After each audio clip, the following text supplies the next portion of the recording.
Hello again, I'm Martyn Heyne of Lichte Studio in Berlin, and today I'd like to talk about some important audio basics, namely the signal itself and its properties. This is also somewhat in preparation of future topics, as a basic understanding of this fundamental subject is often necessary in order to be able to discuss other ones. So what is this ominous thing we call an audio signal? It is a representation of a real-world sound. This real-world sound meets a microphone or transducer, we've just discussed several of those in the previous two videos, and then travels on as a changing voltage in a wire, and that may be amplified or stored on analog or digital media or changed in all kinds of ways, until eventually it comes to a speaker that makes it audible again in the real world. Let's look at a visual representation of a sine wave. This is one cycle of a sine wave, and for a continuous tone you just have a string of instances like this tied together, so it would go on like this. This changing level could represent sound pressure when sound waves are propagating through the air, or it could represent the changing voltages in a wire, or it could represent the excursions of a speaker that is making the sound audible again. You probably wouldn't be here if this was news to you. Let's look at the different parameters of a sine wave. Number one is frequency. That is how many of these cycles the sine wave completes in 1 second. This frequency determines the pitch that we hear. Our ability to pick up on sounds ranges roughly between 20 cycles per second and 20,000 cycles per second, also known as 20 Hz to 20 kHz. Below that is infrasonic frequencies, and above that ultrasonic frequencies. The cutoff points vary from person to person, and they may change with age and exposure to continuous noise. And change in this case is a euphemism for deteriorate, never to return. Alright, so for our visual representation, that means this upper tone is higher in frequency than this lower one. And as I say that, I cannot tell if I'm referring to the placement on the card or the pitch, as incidentally both applies. The second parameter is amplitude. That is how much pressure there is, or how much voltage there is, or how much excursion there is at the maximum point of the wave. This determines how much energy the wave has and how loud it is to us. So in this representation, the upper wave has a smaller amplitude and is softer than the lower one. The third parameter is the period of oscillation. The period of a wave is the amount of time that it takes to complete one wave cycle. As an example, 1 kHz, as the name suggests, is 1000 cycles per second. So if you say 1 second divided by 1000, you get 0.001 seconds or 1 millisecond. So the period of oscillation for 1 kHz is 1 millisecond. Now if you look at 20 Hz, the lowest, you would say 1 second divided by 20 is 0.05 seconds or 50 milliseconds. And you can see that's quite a big difference, 1 millisecond and 50 milliseconds for the completion of one wave cycle. The fourth parameter I'd like to mention is wavelength. And here it's important to remember that the speed of sound is temperature dependent. That's a relevant factor. And contrary to what you'll sometimes hear, at least for audio applications, humidity is a negligible factor and altitude is irrelevant. It just so happens that most of the time, as you go up, it tends to get cold. The speed of sound is called Mach 1, after the physicist Ernst Mach, but of course most of the world will say Mach. At 20 degrees Celsius, Mach 1 is 343 meters per second. And at 30 degrees Celsius, it's already considerably faster at 349 meters per second. A speed slower than Mach 1 is called subsonic, and above that, supersonic. For music recording, you're unlikely to work in temperatures below 20 degrees Celsius, as you'll run into problems with tuning with some of the instruments, and musicians may generally just not be comfortable enough anymore. So here are a few wavelengths at 20 degrees Celsius as well as 30 degrees. So for 20 Hz, the lowest, at 20 degrees Celsius we have 17.2 meters, and at 30 degrees 17.51, so 30 centimeters difference there. At 50 Hz, we have 6.88 meters at 20 degrees and 7 meters at 30 degrees. For 200, we have 1.72 meters at 20 degrees and 1.75 meters at 30 degrees. So only 3 centimeters difference now, and it's beginning to be less likely to trip you up if you're trying to find room modes, for example. At 1 kilohertz, 34 centimeters at 20 degrees and 35 centimeters at 30 degrees. At 20 kilohertz, 1.7 centimeters, and the temperature is not relevant anymore at that point.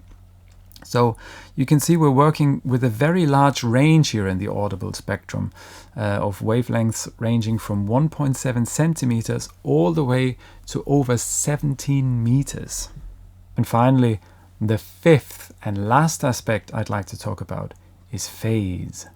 If we look at two waveforms of the same frequency and put them right on top of one another, we can see that their zero passages coincide perfectly.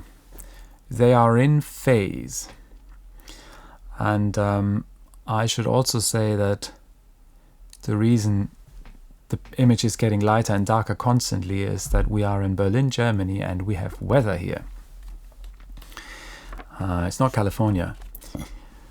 Now, if we start to shift one of the waveforms in time, they begin to move out of phase with one another, like this.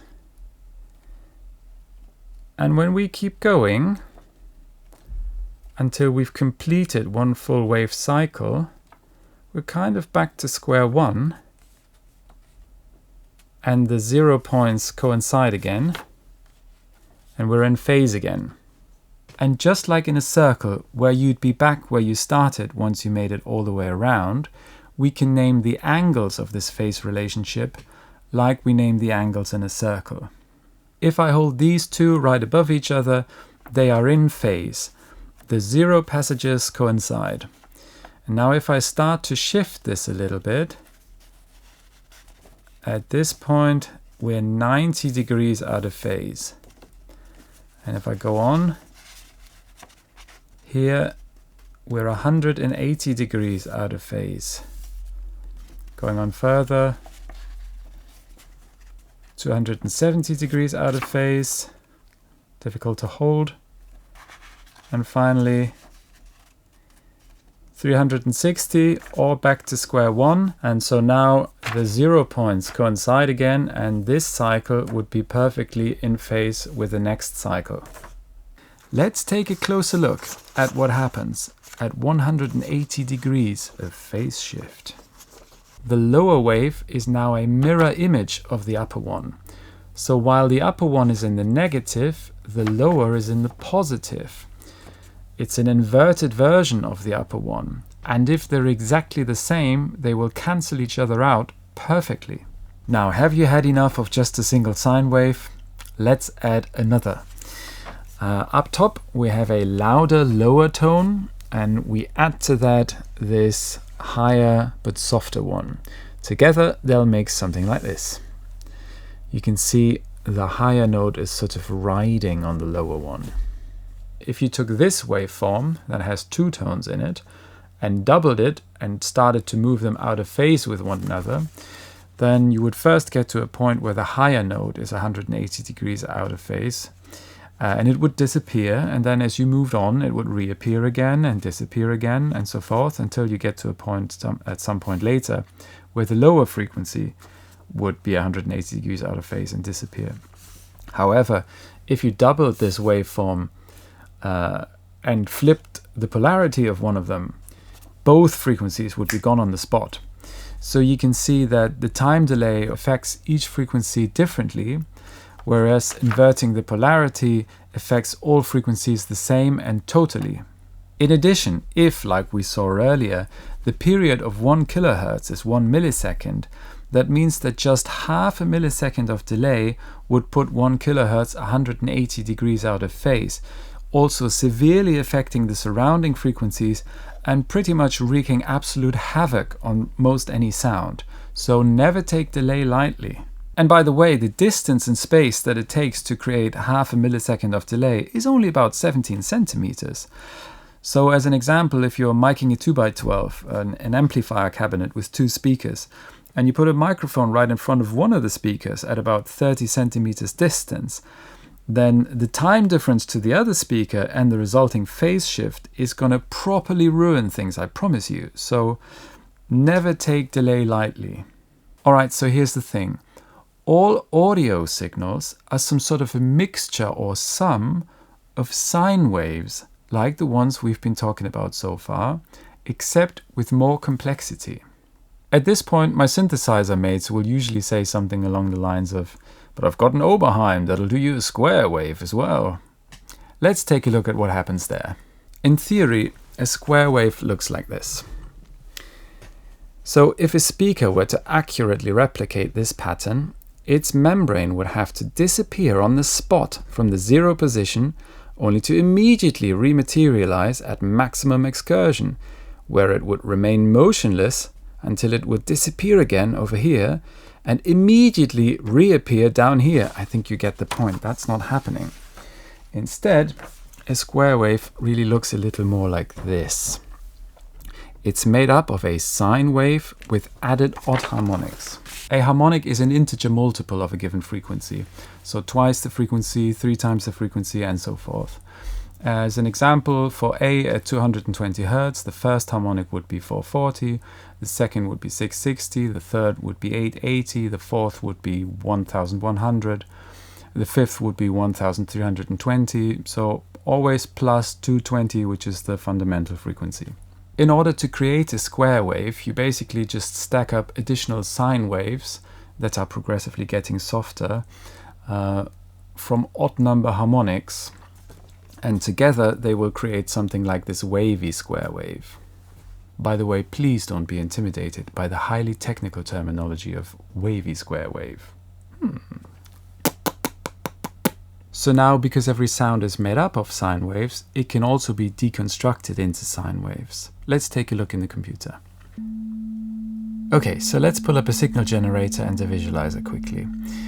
Down here you can see that I'm playing a sine wave at 220 Hz, and here you see it visualized. Now, if I switch it to a square wave, you can clearly hear the difference. You see the added harmonics here. They're getting softer and closer together, and it just sounds completely different. Now let's go up in frequency. Let's say 1 kHz. Pretty obvious difference here. 3.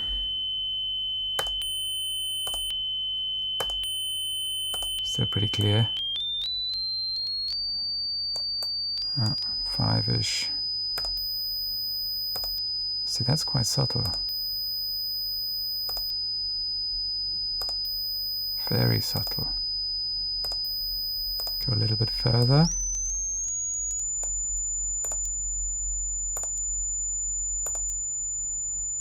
Okay, so now the only thing I'm hearing is that the fundamental with the square wave is just slightly softer, but the sound is the same. They sound the same. Okay. So what happens there is that as we go higher up, the harmonics of the square wave are also being pushed up and outside of the audible spectrum. So we can't hear them anymore, and in effect, the square wave is decomposed back to its sine wave fundamental. Let me show you a different way around. If we switch this to the square wave again, here's the fundamental and these are the harmonics. And now I bring a steep filter in here, low pass filter. And when I slowly bring that down, all the harmonics go away until just about down here, the sine wave and the square wave start to sound identical. Again, slight level difference here. So really, this square wave was never square. It just had added harmonics. So back to the question, what is the audio signal? It's a representation of a real-world sound made up of a complex sum of sine waves. Shockingly simple, really, when you come to think of it. That's it for now. Thanks very much for listening. As always, if you have further questions or your own experiences to share, please do so in the comments. Also, feel free to forward this video to your recording friends and follow me here to be notified about future episodes. Thanks very much. Goodbye.